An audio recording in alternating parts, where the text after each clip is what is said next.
Bonjour, ravi de vous retrouver dans Lumière intérieure. Cette semaine, j'ai la joie d'accueillir une comédienne de théâtre, actrice de cinéma et de télévision. Elle détient un record de longévité sur le petit écran en incarnant le commissaire Julie Lescaut sur TF1. 23 ans à incarner ce commissaire qui lui a valu d'ailleurs 3 7 d'or. Vous l'avez reconnu ? Véronique Jeunesse est parmi nous. Bonjour Véronique. Bonjour. Et non pas 7-3 d'or. Oui, j'ai failli dire 7-3 d'or ou 7-7 d'or. Ça aurait pu aussi, ça fait toujours en 23 21, ans. De toute façon, quoi qu'il arrive. En 23 ans, oui. Incroyable cette longévité. Ça fait déjà presque 10 ans. Oui, qu'on a arrêté. Que c'est terminé, c'était 2014, oui, 2014. Pas de regret, une page s'est tournée. Oh non, c'était bien. J'aurais peut-être même dû arrêter un petit peu avant, mais on m'avait demandé d'aller au-delà de 100. Et j'ai été au-delà des 100. 101e. 101, voilà. Et déjà, moi, quelques années avant, j'avais envie d'arrêter, oui. On ne va pas parler de Julie Lescaut ici, on va parler de Révélation. Ah oui. C'est le titre de votre dernière pièce de théâtre, une comédie, un vaudeville, que je suis allée voir au Théâtre de Passy, avec Daniel Russo. Également, c'est une pièce de Jean-Éric Biel, mise en scène par Arnaud Lemort, et Messaline Payet dans le rôle d'Alice, et Édouard Collin dans le rôle de Sébastien, qui sont vos enfants. Daniel Russo et vous-même, vous vous appelez Marie. Et il y a beaucoup de révélations. Allez, je vous propose une bande-annonce. Allez-y. Et on voit ce qu'on peut révéler par la suite. D'accord.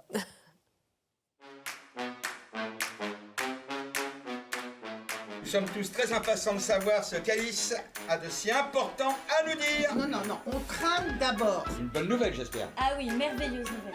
Je sais. Et moi, je sais. Alors pour moi, ce sera la surprise totale.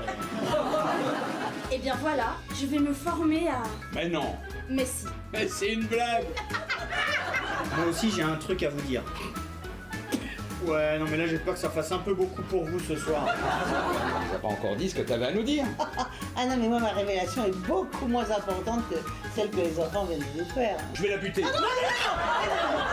vais la buter. On a un délinquant dans la famille. Allumez le joint. C'est bien Marie-Joseph. Hop, on voit tes paroles. Vous allez voir, ça va être de ma faute. Un dauphin? Aussi? Une girafe? Ouais. Tu vas pas nous faire tout l'arche de Noé. On a compris le principe. Une taupe. Ouais. Voilà. Je ne suis pas celle que vous croyez que je suis. Alors, je vais vous dire ma vérité. Là, pour une révélation, c'est une révélation. Ah, et ben tu vois bien que finalement, toi aussi, t'as ton petit jardin secret. Effectivement. Et pas si petit que ça. Voilà. On voit le ressort comique de cette pièce, c'est vrai, quelle énergie, c'est très jubilatoire, mais il n'y a pas beaucoup de révélations qui sont dites dans cette bande-annonce, qui donnent envie d'y aller.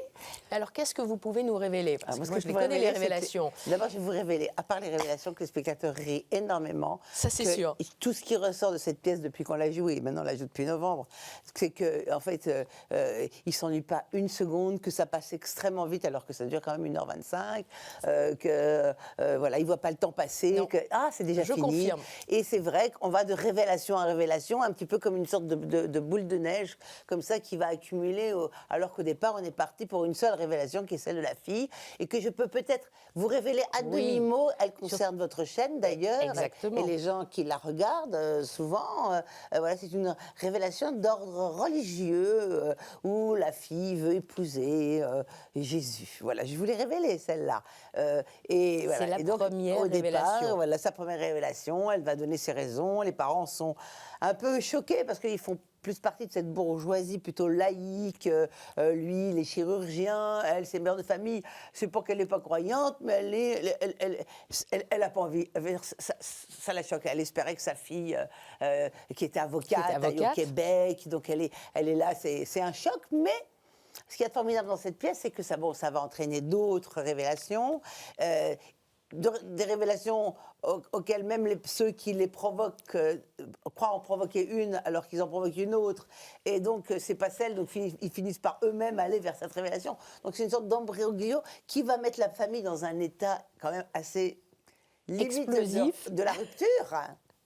Mais ce qui ressort de cette pièce, en fait, c'est la tolérance et l'amour. Voilà, qui peut tout sauver. Donc, je trouve que c'est une très jolie pièce, très, très actuelle. Les autres révélations, elles sont très actuelles. Voilà, elles font partie de notre monde d'aujourd'hui et on les prend avec légèreté et humour. Voilà.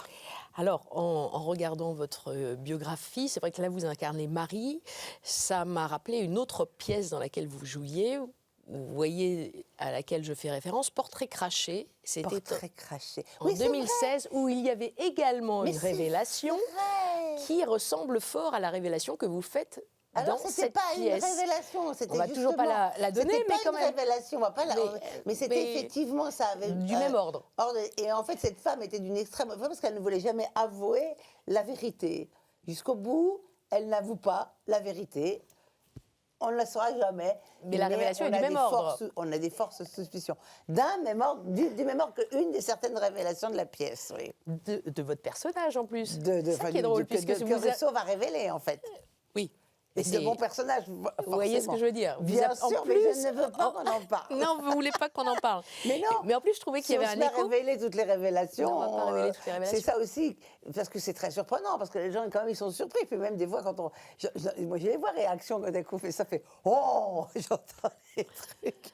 Et de Karim Ancila, c'est vrai que les révélations sont de plus en plus énormes, grosses, et effectivement, ça finit en apothéose alors, avec la vôtre, en fait. Même si on les connaît, les révélations, il est vrai que c'est surtout la façon dont les personnages les reçoivent et la façon dont ils s'en saisissent, ou la façon dont ils sont dans le déni, ou qu'ils veulent, ou la façon qu'ils ont de les prendre qui fait rire. Cette femme, elle fait, quand il lui fait la révélation, etc., elle est dans une sorte elle bug, quoi. Ah oui. Et elle bug, et puis elle va dans une sorte de mauvaise foi qui confine au génie. C'est le cas de le quand dire. même. Une mauvaise foi. Et si l'un de vos enfants, quoi qu'il en soit, vous faisait cette révélation-là, puisque, bon, on l'a compris, c'est une entrée en religion, est-ce que vous auriez la même réaction que Alors le moi, personnage que vous très sincèrement, interprétez? quoi que mon fils m'annonce ou quoi que mes enfants m'annoncent, je suis prête à tout accepter, moi.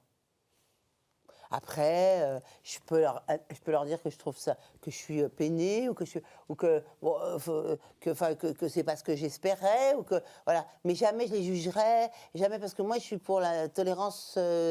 Moi je dis pas non, et voilà, ils font ce qu'ils veulent, mes enfants, et d'ailleurs les gens font ce qu'ils veulent. Après, je suis pas obligée d'adhérer à 100%. Je peux avoir des discussions. Je suis pour le débat, exprimer mes réticences si jamais il n'est pas trop tard. Et en quoi j'estime que peut-être c'est une erreur, etc. Après, ils veulent le faire, hein. Chacun est là pour faire ses expériences, voilà. Donc, voilà, bon, sauf si m'annonce qu'il veut tuer quelqu'un, ce à quoi je m'opposerais. Mais en dehors de choses absolument rédhibitoires pour l'avenir, et je veux dire, je ne m'oppose à rien, moi. Tolérante. Et c'est d'ailleurs l'esprit de cette pièce, la tolérance, vous le disiez. Oui, c'est ce que Et j'aime, aussi hein. la différence entre les générations, peut-être Oui, des fossés oui. qui se creusent davantage aujourd'hui qu'hier. Oui, C'est votre sentiment aussi? le fossé, parce que la vie va très très vite et qu'effectivement il y a plein de gens, et je le comprends, qui sont dépassés par le wokisme, par ce manque, justement. J'écoutais Badinter, Elisabeth Badinter, l'autre jour, et je trouvais qu'elle avait entièrement raison. J'ai l'impression qu'il y a il y a moins d'éducation, il y a moins de culture, il y a moins et que de ce fait, je veux dire, on juge les choses à l'emporte-pièce sans les connaître à fond, et donc il y a énormément de choses, de bêtises qui sont dites, et que ces bêtises, elles sont comme sacralisées parce qu'elles ont été dites, et que ça devient une sorte de vérité avec les réseaux sociaux qui se transmet comme ça, et on finit par être dans le négationnisme permanent des choses, avec une sorte de facilité déconcertante, et ce monde, et on ne sait plus à quel sein se vouer, on ne sait plus comment réagir par rapport à tout ça, et est-ce qu'il faut mieux réagir finalement en l'ignorant, parce qu'on se rend compte après aussi que c'est quand même qu'un tout petit noyau comme ça, et que c'est pas la réalité quand on sort dans la rue et qu'on a une vie autre que virtuelle, et que finalement, je dirais en résumé que le seul malheur de notre siècle, c'est que les journalistes se servent de ça comme d'une vérité. C'est ça qui m'embête le plus. C'est que toutes ces choses qui se passent sur les réseaux sociaux, on finit les journalistes, je les mets entre guillemets, mais beaucoup finissent par se servir de ça comme une sorte de source. Et c'est pas une source pour moi. Vous mettez en cause les journalistes. Je mets dont en je cause suis. Non, parce que journaliste, maintenant, je trouve ça un peu... Il y a tellement de gens s'instaurent journalistes sans lettres, sans avoir d'expérience, sans avoir de culture. Je veux dire, on devient journaliste. J'ai l'impression que journaliste, c'est plus un vrai Il y a vrai peut-être beaucoup de critère. commentateurs sur les réseaux qui Ouais, ne sont pas forcément des commentateurs, journalistes avec des cartes de des gens presse. qui s'instaurent journalistes, qui n'ont aucun... Le journaliste, pour moi, c'est une éthique et une morale très profonde. Hein. Et même si ça a des opinions, parce qu'un journaliste a le droit d'avoir ses opinions, les faits, et rien que les faits, et rien que... je veux dire, leur quête ne devrait jamais être biaisée par une idéologie. Voilà. Mais malheureusement, c'est de moins en moins le cas. Et un journaliste fait parfois des révélations, pour rebondir sur le titre de votre pièce. Oui, des gens... oui, non, Et parfois rentre dans le jardin caché, ce qui est le sous-titre de la pièce. Chacun a son jardin secret. son ouais. jardin secret. Mais son jardin oui, secret, non, pas mais je caché. veux dire que les journalistes investiguent, c'est leur travail aussi, et souvent d'ailleurs, ça aide à faire naître ou éclater des choses qu'il est bon de faire éclater. Mais malheureusement, je trouve que maintenant, au lieu d'être dans des sortes de grands thèmes comme ça reste anecdotique et surtout ça reste ça vire à l'incitation à la haine souvent, et c'est horrible, quoi. Vous qui êtes une personne publique, pour revenir sur cette pièce, est-ce qu'il est facile d'entretenir son jardin secret, justement? Moi j'ai certainement des jardins secrets comme tout le monde, mais moi je suis quelqu'un d'assez ouvert. Parce que d'abord, j'ai rien à cacher. J'ai pas le sentiment d'avoir vraiment besoin d'un jardin secret parce qu'il est tellement vaste que je pense qu'il y a plein de petits coins que moi-même j'ai pas encore tout à fait exploré. Donc moi, Jardin ouvert. Moi, ouais, j'ai un jardin ouvert, un grand jardin imaginaire. J'ai un grand jardin d'amour. J'ai un grand jardin de tolérance, d'envie d'apprendre. J'ai de haine contre personne et je pense que il faut arriver à un jardin secret, quoi. Ça veut dire qu'il y a des choses qui ne doivent pas être révélées. Moi, je ne vois pas très bien à quoi ça me servirait un jardin secret. Je trouve que... Vous n'avez jamais fait de révélation comme on l'entend dans la pièce? Ou est-ce que vous avez côtoyé des révélations comme ça? J'en ai côtoyé beaucoup, oui, des révélations. Moi, la révélation qui a un peu bouleversé ma vie à un moment de ma... Alors que c'est finalement même pas une révélation, si ce n'est qu'elle ne m'avait pas été dite. Mais en fait, finalement, j'aurais dû m'en rendre compte si j'avais simplement ouvert les yeux. Quand ma grand-mère a fêté ses 50 ans de mariage et que je me suis rendu compte que ma mère avait 55 ans. Et là, j'ai dit, ça colle pas.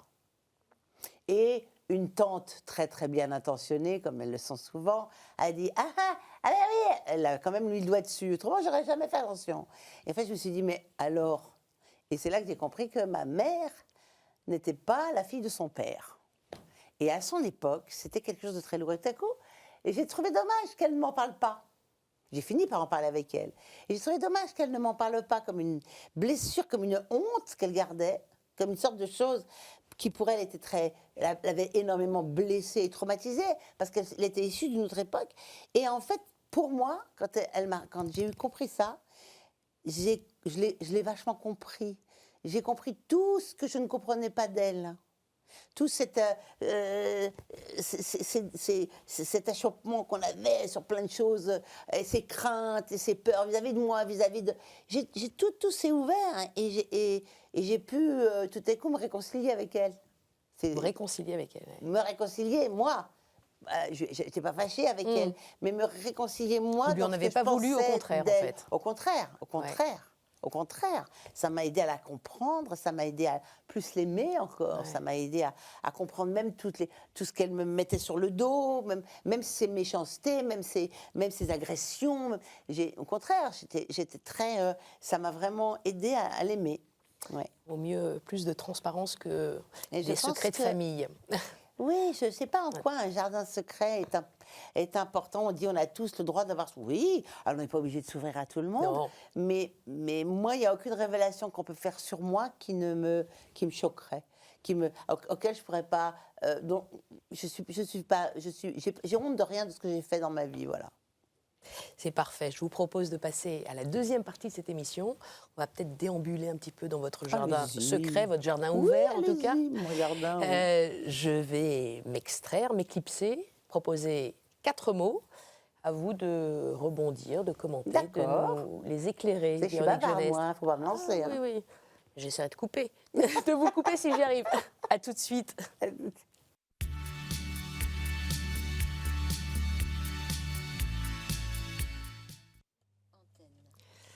Véronique Jeunesse, vous m'entendez bien? Je vous entends, oui. Je ne suis plus là, mais pas très loin. Alors voici les mots que je vous propose. Voici le premier. Le mot maquillage. Maquillage. Ça vous Ah, moi, rappelle c'est que- quelques souvenirs? Ouais, maquillage. Mais maquillage, moi, c'est quelque chose que je pratique pas beaucoup. Parce que j'ai toujours préféré. Il y a beaucoup de fainéantise derrière le fait que je me maquille pas. Parce que puis j'aime pas voir les choses sur la peau. Puis j'aime bien imposer quelque chose de naturel. Et puis je pense que quand on se maquille beaucoup, c'est qu'on a beaucoup de choses à cacher. Donc je suis quelqu'un qui me maquille très très peu. Voilà. Et puis le maquillage aussi, c'est quand on tourne, on est maquillé tous les jours. On est maquillé, remaquillé, on transpire, on est remaquillé en permanence. Et moi, j'ai beaucoup de mal à supporter qu'on me tripote toute la journée. Donc, moi, mes maquilleuses le savaient toujours. Et puis, je trouve que c'est quelque chose de très personnel aussi, se faire la bouche. Voilà. Disons qu'en ordre général, le maquillage, c'est pas quelque chose qui dirige ma vie. Je sors même très souvent pas maquillée. Et vous Je sais plus. êtes l'une des seules invitées, je crois, qui vous êtes maquillée toute seule avant de venir sur ce plateau d'ailleurs. Oui, parce que ça me prend 5 minutes, parce que j'ai l'habitude. parce que Vous je mets pas avez de fond de- l'habitude. Je mets pas fond de teint, je mets un peu de anti-cerne, un peu de poudre, 2-3 choses sur les trucs, un peu autour de la lèvre. Ça va, moi, ça me prend 10 minutes pour me maquiller, jamais plus.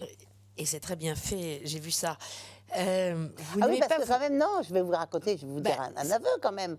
Parce que quand j'étais jeune, ma mère voulait pas que je sois comédienne. Justement, Donc j'ai fait c'est une ça. école d'esthéticienne. Voilà, c'est Et j'ai ça. fait une école d'esthéticienne et donc j'ai appris toutes ces choses-là, maquiller, faire des massages, mais même faire des maquillages extraordinaires ou de faire des blessures et des trucs comme ça. Donc j'ai appris tout ça.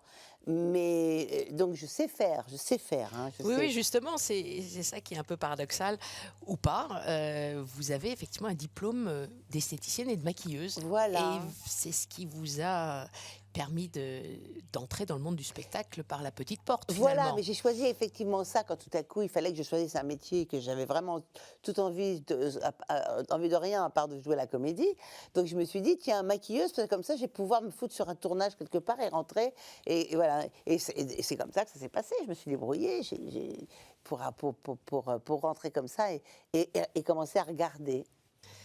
Vous vous êtes même très très bien débrouillé puisque dès 1981, vous décrochez votre premier grand rôle sous le pseudonyme Véronique Jeunesse.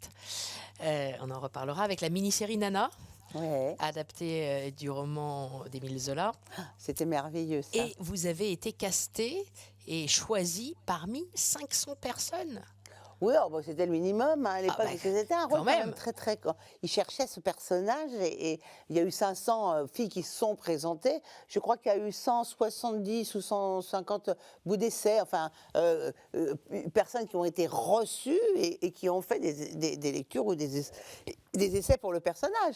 Et moi, j'étais dans la dernière fournée. Et ce qui est très paradoxal, c'est que quand je me suis présentée, alors que j'étais, moi, à l'époque déjà très pas maquillée et très nature, quand je me suis présentée à Maurice Cazeneuve, après qu'il ait vu des photos que j'avais laissées subrepticement, alors que la casting director ne voulait pas de moi, le jour où Francis Cazeneuve, quand il a ouvert sa porte, je vous le jure, j'ai su que c'était qu'il m'avait choisi.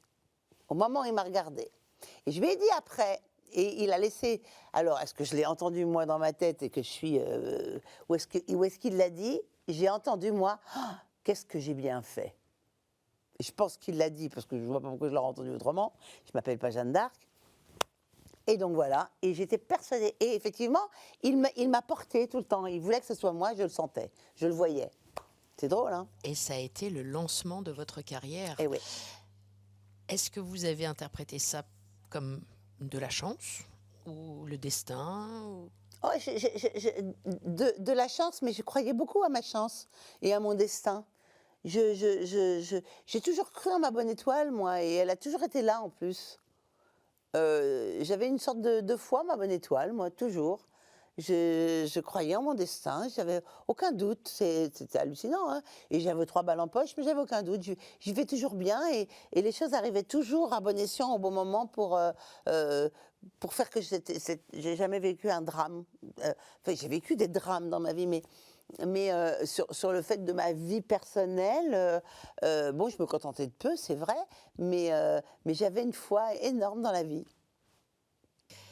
Et c'est pendant le tournage de cette petite série que vous avez, je le disais, pris le nom de Jeuneste Ouais. plutôt que Combouillot, votre nom de jeune fille. Ça, c'est à cause de Cazeneuve qui m'a appelé en me disant « Mais attends, t'as vu ton nom, là? C'est pas prononçable, t'as pas quelque chose d'autre dans la famille ?» J'ai dit « J'ai une grand-mère Jeuneste et grand-mère Jeuneste, quoi. Et une grand-mère Desormeaux. » Il m'a dit « Ah, Jeunesse, c'est très joli. » J'ai dit « Ben voilà. » Et elle s'appelait Blanche Jeunet. C'était du côté de ma mère. On dit pourtant Véronique Jeuneste plutôt. Oui, parce que vous savez, en vieux français, le S, c'était l'accent circonflexe. Enfin, est devenu l'accent circonflexe. Forest, forestier, et forêt avec un accent. Et en fait, le S s'est transformé en accent circonflexe. Mais moi, on l'a gardé, donc il y a les Genets, et moi, ça s'écrit que le S de l'ancien français. Donc les gens prononcent Jeunesse, mais on peut le prononcer Jeunesse, c'est pareil. Je vous propose le deuxième mot, qui est le mot nourriture. Ah, la nourriture, j'adore la nourriture. C'est un très beau mot, nourriture. Mais j'aime la nourriture du ventre, j'aime la nourriture de l'esprit, par les livres, par la lecture, par le cinéma, par l'image, par la transmission orale, par le théâtre. La nourriture de l'esprit et de l'âme, pour moi, ont autant d'importance. Et la nourriture, c'est magnifique. La nourriture, c'est la vie. C'est-à-dire, sans nourriture, on ne vit pas. Donc, c'est vraiment un très beau mot, la nourriture. C'est mieux que manger. C'est beau, de la nourriture. Moi, nourriture terrestre. La nourriture terrestre, ouais. La nourriture, ouais, c'est bon. J'adore. Dans toutes ses formes, sous toutes ses formes. C'est vraiment, ça fait partie de ma vie. Je suis quelqu'un de très gourmand, en plus, à tous les niveaux aussi.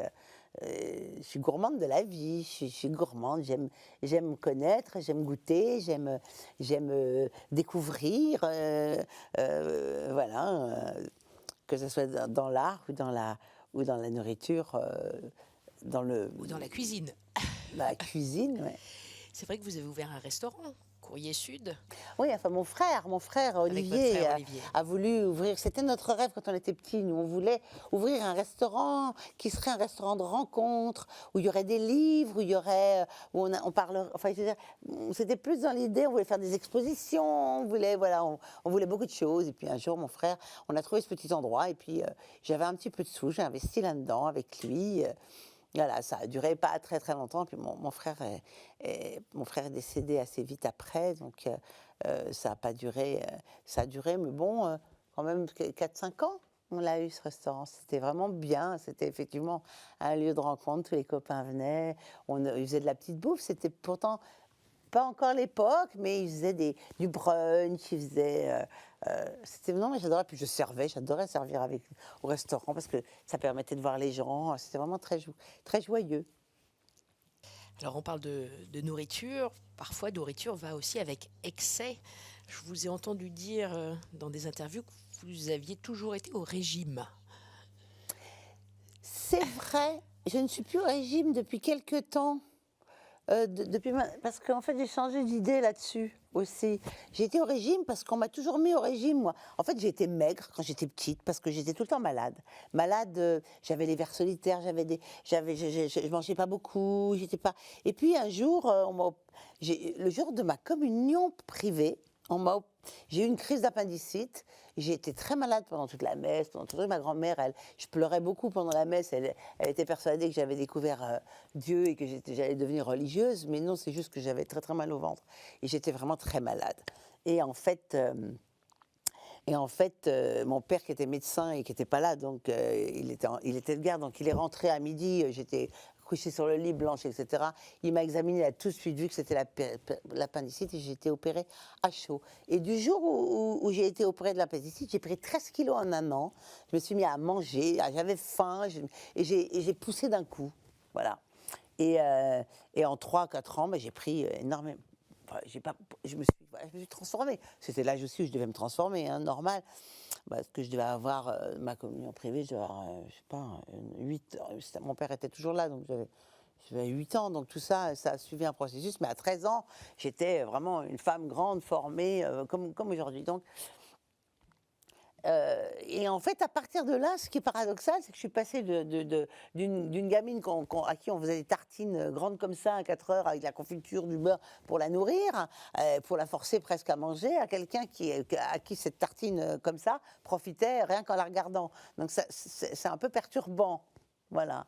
Donc en fait, j'ai pris pas mal de poids. Puis, bon, alors ma mère, elle a tout de suite. Après, ça a été, je me suis un peu régulée, mais dès que je mangeais ou dès que tout me profitait, et puis je me suis mis à avoir vraiment de l'appétit. Voilà, donc j'ai toujours été un peu ronde, mais plutôt bien géré le truc. Puis un jour, en 2012, bon, j'ai eu beaucoup de soucis. Mon fils,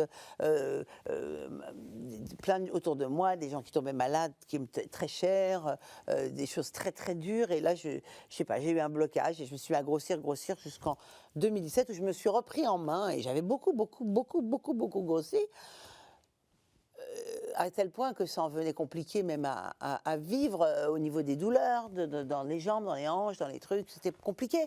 Donc je me suis vraiment mis, et j'ai perdu 36 kilos très très vite, il le fallait, ça a bien marché.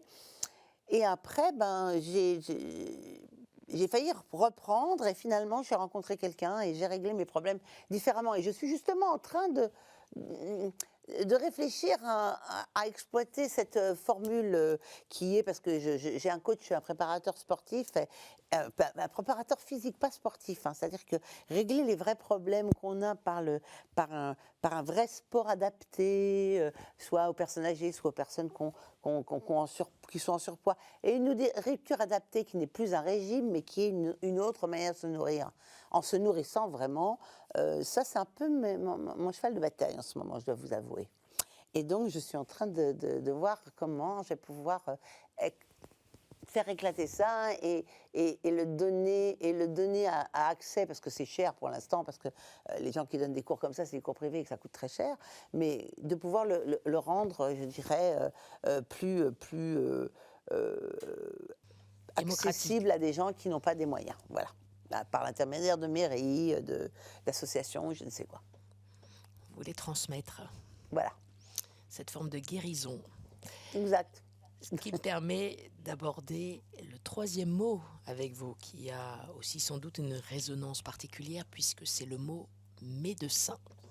Oh là oui, moi, ma vie n'est faite que de médecins, moi. Pas parce que j'ai médecin, parce que moi, en fait, je ne vais jamais voir le médecin. Je prends pas de médicaments, je ne vais pas voir les médecins, moi. Mais je vis avec des médecins. Mon père était médecin, mon mari est médecin, mon parrain était médecin. Je n'ai toujours été entourée que de médecins. Donc c'est peut-être un peu facile de dire qu'on va pas chez le médecin parce qu'on est tout de suite bien soigné dès qu'on a quelque chose. Mais c'est vrai que je tombe rarement malade, donc voilà. Et voilà, bon, c'est un hasard, je pense. Hein. Je pense que c'est un hasard que j'ai épousé un médecin. Et là, non, est-ce que c'est vraiment un hasard? Oui. J'admire beaucoup les médecins, mais les médecins de l'époque de mon père et de cette génération comme ça, qui étaient qui étaient des grands diagnosticiens, qui étaient des grands humanistes, qui vraiment étaient dévoués à leur métier, pour qui c'était un sacerdoce. Mon père, en fait, il avait fait Saint-Cyr. Enfin, il avait passé le concours et il était rentré à Saint-Cyr. Il devait être Saint-Cyrien, militaire. Donc, et puis il est parti. Ses parents Enfin, il est parti comme tous les étés en Ardèche, puisque mes grands-parents et tout ça venaient d'Ardèche. Et en fait, un été comme ça, il a essayé de faire d'aller. Il a rencontré un médecin. Il est devenu son. Enfin, il a fait des visites avec lui. Il s'appelait le docteur Feu, qui pour un médecin n'est pas forcément Feu, le docteur Feu. Et donc, et il est revenu avec la vocation. C'était à coup, c'était sa vocation. Il a arrêté. Il n'a pas intégré. Enfin, il n'est pas rentré à Saint-Cyr. C'est à la fin de l'année là. Et il a été il a décidé de faire médecine. Et ça a été un sublime médecin dans le sens où c'est un médecin, il travaillait en campagne, il faisait de la chirurgie aussi puisqu'il m'a opéré de l'appendicite, il accouchait les gens chez eux, enfin, et il faisait ça dans la Cambrousse à l'époque, la Brique, il y avait beaucoup de gens dans la Brique qui n'allaient jamais à l'hôpital ni nulle part, et on les accouchait chez eux, même ma mère, elle assistait mon père très souvent, et c'était une médecine très particulière et très proche, très humaine, qui aujourd'hui est un petit peu plus difficile à trouver. Aujourd'hui, on a fait, à mon sens, pas mal de mal à la médecine et on va être possiblement pas très très bien soigné demain. J'espère que ça va bouger, que ça va changer. Vous évoquez votre père médecin, Xavier Combouillot, Xavier. qui est décédé quand vous n'aviez que 10 ans. Ouais, à peine, ouais. Ben ouais, il était malade, il a eu un cancer. Ouais, je l'ai pas beaucoup vu ces dernières. Je l'ai pas beaucoup vu mon père en fait. Si mon enfance et j'ai des gros souvenirs de mon père, hein, mais les 2 dernières années de sa vie, je l'ai pas vu pratiquement parce que il était malade et que je pense qu'il se cachait. Il m'écrivait beaucoup. Puis ma mère, elle avait déjà rencontré son futur mari. Ils n'étaient pas séparés. Je pense qu'elle l'a pas quitté parce que justement il était malade, mais on avait une vie un peu, on était en pension d'un côté, c'était assez. Mais moi, j'étais pas malheureuse parce que j'étais pas née pour être malheureuse. Je pressentais beaucoup de choses. J'ai senti pas mal de choses comme un abandon, mais j'ai réglé mon problème. J'ai réglé mes problèmes toute seule, moi, par mon imaginaire. Je me créais un monde dans lequel je m'échappais souvent et qui me permettait de survivre. Donc, j'ai pas le sentiment d'avoir trop souffert, si ce n'est que j'ai développé un gros sentiment d'abandon et que j'en ai quand même voulu à un certain moment de ma vie à ma mère et que ça a été un peu compliqué. Et comme je vous dis, j'ai réglé après mon problème. Mais c'est vrai que j'ai pu ressentir des gros sentiments d'abandon assez fréquemment dans ma vie, mais que quelque part, comme je les considère plus comme des choses qui m'ont renforcée que comme des choses qui m'ont détruite. Et est-ce que vous pressentiez que vous alliez tomber amoureuse 25 ans après la mort de votre père d'un médecin? Non. Non. C'était pas une évidence? Non, mais c'est le hasard. J'avais cru lire dans et une comme interview disait Mark Twain, je vous écoute. les coïncidences, c'est un événement qui attend l'heure. Certainement que c'était mon destin et que je l'ai plus regardé parce qu'il était médecin, peut-être, parce que j'admire beaucoup les médecins. Donc ça a certainement aidé à ce que je le regarde. Donc il n'y est peut-être pas pour rien. Voilà, donc je pense que c'est le hasard qui m'a mis mais même pas vraiment, parce que j'ai rencontré chez un ami qui l'avait invité pour me le présenter. Donc quelque part, peut-être que cet ami avait décelé que c'était la personne qu'elle allait forcément m'intéresser, quoi. Quelqu'un qui prend soin, justement. Oui, complètement. Ouais. Qui prend soin de vous. Qui prend soin de vous, qui prend soin des autres, qui prend soin, oui, quelqu'un. Mais surtout quelqu'un qui... Parce qu'un médecin, il ne prend pas forcément soin de sa famille. Hein. C'est les cordonniers les plus mal chaussés, c'est assez vrai. Hein. Mon père, il ne nous soignait pas. Mon père sauf si c'était grave, il le voyait tout de suite, mais mon père, il ne nous soignait pas à l'excès, c'est-à-dire que, je me rappelle, quand j'avais mal à la gorge, je disais, papa, j'ai mal à la gorge, il me disait, va dans la malle et prends ça. Il m'a appris à me soigner, en fait. Allez, prendre 2 suppositoires de machin, tu en prendras un par jour. Il me disait, puis après, moi, je lui demandais jamais rien, j'avais mal à la gorge, je me soignais. J'ai toujours su me soigner, donc un médecin fait pas plus attention, au contraire, je dirais. Un médecin, il fait pas forcément plus attention à ceux qui sont à côté de lui. Il minimise peut-être même. Parce que même les médecins, ils peuvent avoir peur de la maladie. Et même les médecins, ils peuvent... Peut-être justement parce qu'ils la connaissent bien, elle peut leur faire peur. Je pense. Moi. Je pense qu'on peut avoir peur que des choses qu'on connaît très bien. Résonance. Ah, résonance, ça me dit plusieurs choses. Mais j'ai une copine qui a une fondation qui s'appelle Résonance. Que nous avons reçue. Elisabeth Somba. Elisabeth Somba, la pianiste. C'est vraiment mon amie. Oui, c'est ça. Résonance, c'est sa fondation. Et vous en faites partie d'ailleurs. Voilà.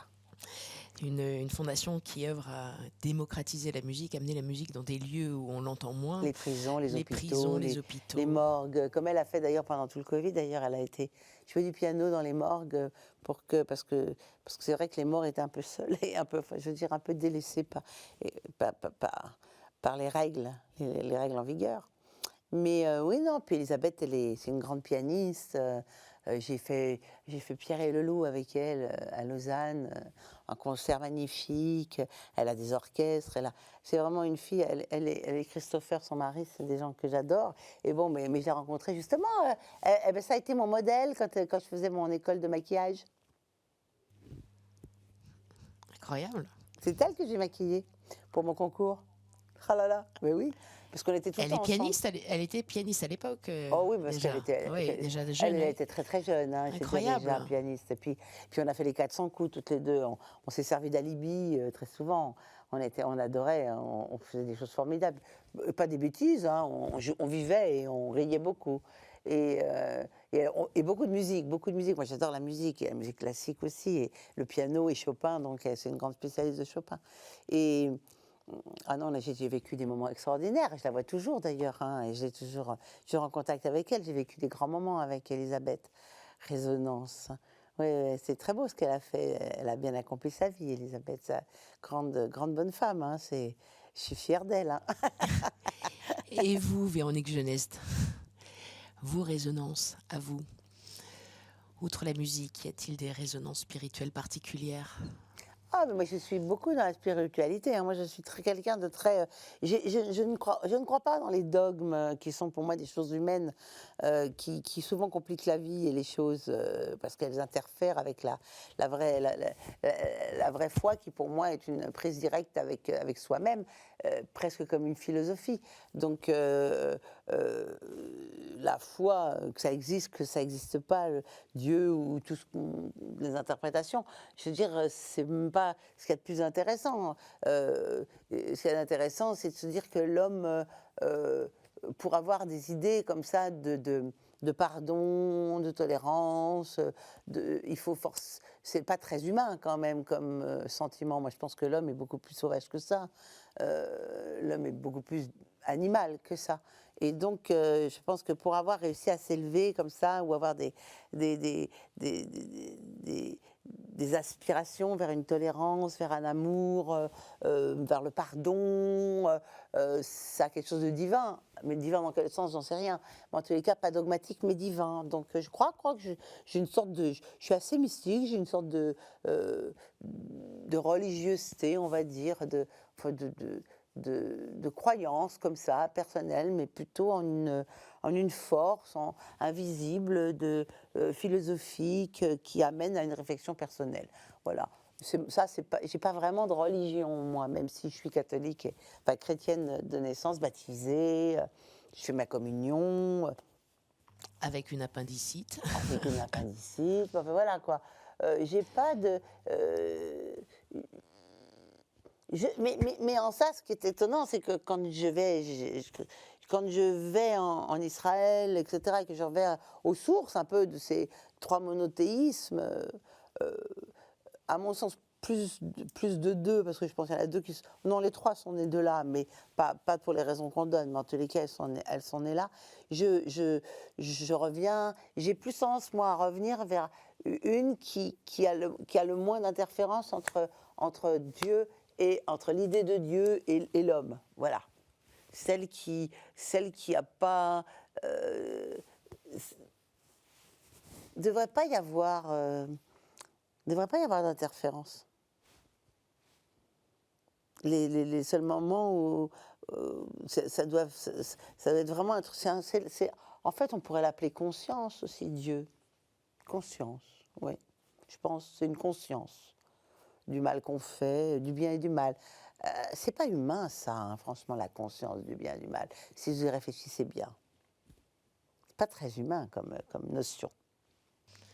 C'est-à-dire? Je ne sais pas si l'homme, à la base, peut avoir vraiment cette notion du bien et du mal. C'est vraiment une notion humaine, ça. Enfin, humaine, réfléchie, une question divine, je voulais dire. Pensez vraiment que les hommes, ils peuvent avoir conscience du bien et du mal, comme ça, intrinsèquement, en naissant, si on ne leur apprend pas? Un animal, non, n'a pas conscience. Et un homme, un humain? C'est ce qui fait la différence entre l'homme et l'animal. Oui, mais ça vient d'où, ça? Qui a décrété ce qui est bien, ce qui est mal? Là, c'est comme moi, des fois, je me pose ces questions-là, je cherche une réponse et je n'en trouve pas. Dieu? Alors, Dieu. Donc, forcément, il y a quelque chose d'un peu surélevé, mais Dieu, mais donc, il faut quand même bien, au départ, que Dieu, il ait parlé aux humains. Enfin... Et comment c'est arrivé? Oh putain! Non, faut bien que... Et Dieu, dans la Bible, au départ, il parle aux humains quand même. Bien sûr. Il est en prise directe. Alors pourquoi il a fallu... Dans l'Ancien Testament aussi. Alors pourquoi il a fallu qu'on, tout à coup, on légifère tout ça et qu'on dise qu'on fasse des religions avec des dogmes et que ces dogmes vous obligent à faire des trucs qui n'ont finalement rien à voir avec la vraie religion, qui est juste d'aimer son prochain, voilà, qui devrait se résumer finalement à quelques grands, aux 10 commandements en fait, qui sont vachement bien et suffisants. Justement, on parle des 10 commandements, j'évoquais l'Ancien Testament. C'est vrai que votre époux est juif. Ouais. Est-ce que c'est une religion justement que vous avez peut-être... Il y a trop de dogmes aussi. Pour moi, elle est bien, mais moi, le judaïsme, c'est la première. Donc, pour moi, c'est le berceau. Mais moi, tout ce qui est je veux dire, dès que ça a été le rabbinisme, je vais dire, celui qui tout à coup a légiféré plein de choses, c'est trop. Je dirais, les ultra-orthodoxes, c'est trop. Je veux dire, les orthodoxes, l'orthodoxie, c'est trop. Je veux dire, c'est tout à coup, c'est les dogmes qui pourrissent tout. Pourquoi, je veux dire, on n'est pas moins aimé de Dieu, je pense, quand je veux dire, être bon, ne pas faire de mal à son prochain, l'aider, l'aimer, être tolérant, être généreux, ne pas commettre de crimes, etc. Je pense que pour Dieu, c'est suffisant. On n'a pas besoin de plus d'injonctions. Il faut faire cette prière, Non, pourquoi? Moi, j'y crois pas à ça. Moi, si je prie n'importe où. Moi, si je parle à Dieu, je parle à Dieu n'importe où. Moi, quand j'étais petite, on m'embêtait. Je vais être gentille, je vais être polie. Mes grands-parents, ils voulaient absolument que j'aille sur la tombe de mon père avec eux pour prier. Et moi, je voulais pas. Je voulais pas. Parce que je disais, mon père, il n'est pas là. Vous m'emmerdez, mon père, il n'est pas là. Il n'est pas là, ça c'est son corps, il est là, mon père il est là. Mais moi mon père, j'ai pas besoin d'aller au cimetière pour lui parler. Je lui parle tous les jours et pour avoir la paix, je lui parle quand je suis aux toilettes. Parce que c'est le seul moment où je suis peinard. Et moi donc je parlais tous les jours à mon père aux toilettes, je racontais ma vie, ce que j'avais fait de bien, là où j'étais pas contente de moi. C'était mon moment à moi. Mais moi, je n'avais pas besoin ni d'aller à la messe, ni d'aller sur la tombe de mon père. Moi, au contraire, j'avais l'impression... Ça me mettait en colère, tout ça, moi. Et ces prières, cette discussion que vous avez avec votre père quotidienne, elle perdure? Bien sûr. Et mon frère, qui est aussi dans mon cœur, et ciel. Mousse, et tous mes amis, et tous les gens que j'ai perdus. Pas que j'imagine qu'ils sont ensemble autour d'une table en train de se marrer, même si vraiment bien leur face, ça pouvait exister, mais c'est pas ça dans mon esprit. Ils sont pas au ciel, ils sont là. Ils sont là, ils font partie de ma vie. Je suis une ramification de mon père. Je continue à divulguer et à suivre ses prescriptions, ses préceptes, ce qu'il m'a donné, ce qu'il m'a transmis. Voilà, et donc je suis forcément, il fait partie de moi, il est dans mon cœur, il est dans ma vie, donc il fait partie de ma conscience, donc je me réfère à lui pour faire un état des lieux de ce que j'estime bien ou mal, et donc dans ce sens-là, je lui parle. Vous imaginez le retrouver Non. un jour? Non. Non, mais peut-être que dans le cœur de mon fils ou dans le cœur de gens qui l'ont connu et m'ont connu, on sera ensemble. Mais c'est tout ce que j'imagine. En tous les cas, j'espère survivre dans le cœur de mon fils et dans le cœur des gens que j'aime. C'est tout. Une belle phrase, merci beaucoup, Véronique Geneste. Je Il y a pas de reviens quoi. vers vous pour la conclusion. D'accord. Merci pour ce partage, à tout de suite.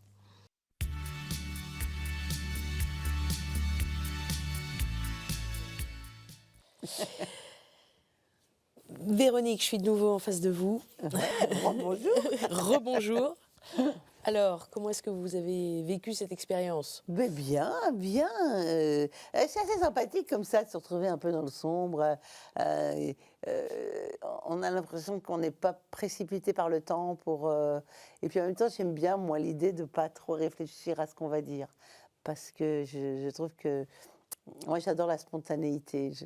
Alors souvent, on m'a dit dans ma vie, réfléchis avant de parler, etc. Mais et je trompe, je réfléchis toujours avant de parler.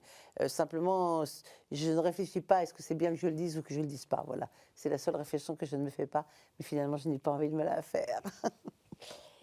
Donc cet exercice vous a plutôt plu. Ça vous est arrivé souvent d'être dans des atmosphères comme ça pour vous confier soit Oui, quelques émissions. entre le J'avais confessionnal ou le cabinet de psy? Non, dans le cabinet de psy, non. Jamais. J'ai été une fois, ma mère m'avait emmenée, puis il a dit, le psy lui-même m'a dit, mais elle n'a pas besoin, elle dit bien tout ce qu'elle a à dire, voilà. Et le confessionnal? Hein? Et le confessionnal? Ah, le confessionnel quand j'étais petite, Oui. Mais c'était un peu un parcours, et ça, je trouve ça regrettable, c'était un peu un parcours obligé dans lequel je ne savais pas, alors je racontais n'importe quoi. Parce que je ne comprenais pas pourquoi on me demandait d'aller là, alors que j'avais rien à confesser, on m'obligeait à aller me dire, et moi Confessez vos péchés. oui, mais j'avais pas fait de péché. Enfin, je veux dire, alors je disais, ah oui, j'ai mangé une barre de chocolat, parce que je trouvais ça. On me demandait de pécher quand j'ai été gourmande. Oui, mais je suis gourmande, et alors c'est un péché d'être gourmande. Je ne comprenais pas très bien ce qu'on voulait de moi, là. Donc c'est un truc que je trouve que ça aurait été mieux d'y aller, ça aurait dû être facultatif. Voilà. Alors maintenant, ou alors on aurait dû me présenter différemment, dans le genre, va faire ton introspection personnelle, ce que je faisais tout le temps dans ma solitude, dans mon lit. Donc, j'avais pas besoin d'aller dans un confessionnal pour ça. Confessionnal, pas de cabinet de psy. Non. Vous faites, comme vous dites, beaucoup Je suis d'introspection. très introspective. Oui, moi, très. Vous êtes solitaire? J'adore la solitude, en fait. Je suis une solitaire qui ne l'est jamais seule. Mais dès que je suis seule, c'est des moments que j'apprécie énormément. Mais moi, bon, j'arrive à m'isoler, hein, même quand je ne suis pas seule. Donc, et puis, avant de m'endormir, moi, je suis tout le temps dans la prospection. Oui, je me projette. Introspection ou projection. Je me projette dans mon imaginaire et dans mes rêves. Et je trouve, très personnellement, j'ai toujours pensé, et je le pense de plus en plus, que se projeter dans les rêves les fait arriver. Ça a été le cas Il faut dans se votre projeter vie? dans le futur pour qu'il arrive. Voilà, je pense que ça le provoque, moi. Quelles sont vos projections actuelles? Ah, moi, j'en ai plein. Tout le temps. Je suis tout le temps en train de me projeter. Là, mon prochain projet, j'ai des choses Alors à faire. dites-nous, oui, il y a peut-être des choses que vous pouvez nous révéler. Mais moi, j'écris, j'ai un gros projet d'écriture, là, mais j'ai besoin de tranquillité pour le mettre en route et de pas être obligée de sortir de mes rêves parce que j'ai un rendez-vous. Donc là, pour ça, faut que je sois en Corse, chez moi, et que tous les matins, Vous je me habitez lève en et Corse que- maintenant. Hein. Ouais, donc là, ça fait longtemps que j'y suis pas allée, donc voilà. Écriture de livres, Hein le projet d'écriture dont vous parlez, c'est un livre. Ah ben alors, c'est ça sera un livre, oui. un Je livre. voulais faire une série, puis finalement, j'ai commencé à écrire le livre. Donc, je vais d'abord écrire le livre, parce que je me rends compte que je ne suis pas encore assez habile pour écrire toute seule une série, que je préfère passer par l'écriture, parce que j'adore rentrer dans l'imaginaire des personnages. Donc, il n'y a que dans la littérature qu'on ne peut comme ça décrire les atmosphères, les odeurs, les trucs, etc., les attitudes, les pensées, voilà, ce qui est un personnage et ce qu'est la... Donc, j'aime beaucoup cette forme-là. Donc, je me suis dit, bah, tiens, allez, j'ai commencé, voilà. On n'en saura pas plus. Non. Non. On ne sait pas si c'est autobiographique ou pas Non. du tout un récit. Non, ça un pour une récit. fois. Alors, c'est le premier roman. Le premier roman. Parce que les deux autres, les Apparaître trois autres bientôt. que j'ai écrits, c'était plus des choses, Ouais. des documents. C'est-à-dire que c'était sur un régime qu'il avait fait, il avait absolument voulu que je l'écrive parce que j'avais fait beaucoup rire en le racontant, parce que je suis un sale cancre dans tous ces trucs-là. Donc ensuite, le deuxième, c'était pour la fin de Julie, ça s'appelait 22 V'là Julie, et c'était... mais j'avais trouvé un biais, parce qu'il faut toujours que je trouve des biais pour raconter des histoires, et en fait, le biais, c'était une sorte d'immense journée de tournage où il y avait chaque phase de la journée de tournage, sur tous les tournages Ouais. que j'avais vécus. Et puis le troisième, c'était un chemin de vie, donc ça s'appelait Mes arrêts sur image, qui sont des moments sur le rire, sur justement Donc là, ça le rire ne médicament, sera pas le etc. cas. Ça sera un vrai roman Là, c'est un vrai roman. et qu'on attend avec impatience. Oh, mais il faut un peu plus de temps, parce que Voilà. c'est... On vous attend lis là-dessus. beaucoup, moi, avant de m'y mettre. Donc, mais je pense que dans quelques mois, ça sera bon, là. On va vous suivre. Merci beaucoup, Véronique Jeunesse. Merci. On parlait de révélations, pas trop de révélations pour ce roman, mais tout de même, un projet en cours. En attendant, les révélations, allez les voir au théâtre, Théâtre de Passy, jusqu'à encore quelques mois, Ah bah, j'imagine. Hein, là. on va au moins jusqu'au 2 juin, mais il y Peut-être a en tournée après. des discussions, là, de prolongation. Bon, ben voilà. Pour Faut dire l'été, peut-être même pour septembre. Donc Ah, on est en train de génial. regarder. Moi, il faut que je rentre, mais prolongation, avec peut-être une alternance avec une autre comédienne formidable, j'en sais rien. C'est des idées pour l'instant en l'air. Et puis En après, attendant, une si vous voulez tournée voir- aussi pour septembre 2025, une captation, enfin bon. Bon, beaucoup de choses. Merci encore, Véronique Jeunesse, pour le partage de votre lumière intérieure. Merci à vous derrière vos écrans. Comme d'habitude, vous pouvez retrouver notre émission sur ktotv.com. On se retrouve la semaine prochaine. À bientôt.